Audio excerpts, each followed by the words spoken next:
seemed like I was dropping into space. When I started thinking about the theme of moving and resettlement, I guess it's something that I've always thought about in my life.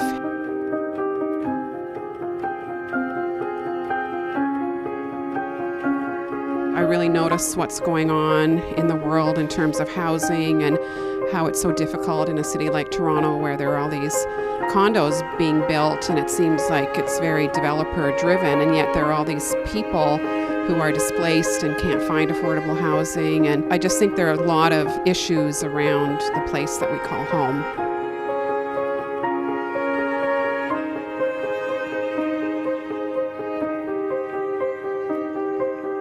Expression comes in so many varied forms, but most truthful, I think, is the body. The body won't lie. Resettlement can be physical.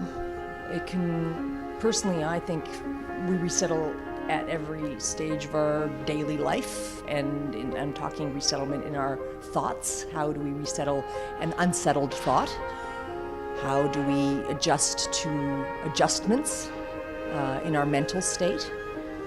How do we adapt to things physically? How do we adapt to things emotionally, psychologically?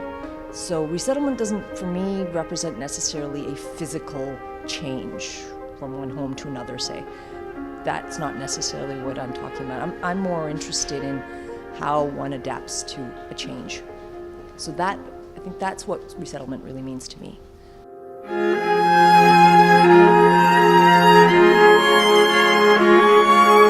At first, my daughter and I shared a bedroom. I put up a little divider and hung some colorful ribbons on it so she would have a feeling of her own space.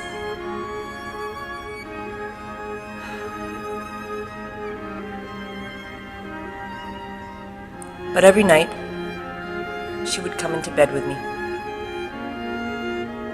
I would move over automatically in the middle of the night. That's how it was for a while. Now, we have a larger space. It's nice. There are noises around us, but they are not part of us anymore. Our own little cocoon is quiet and full of things that we need for breakfast and what we take for lunch. We dance together all the time. Moving house becomes part of our DNA, not really a very welcome part in many cases. It's something you have to live through, like the measles.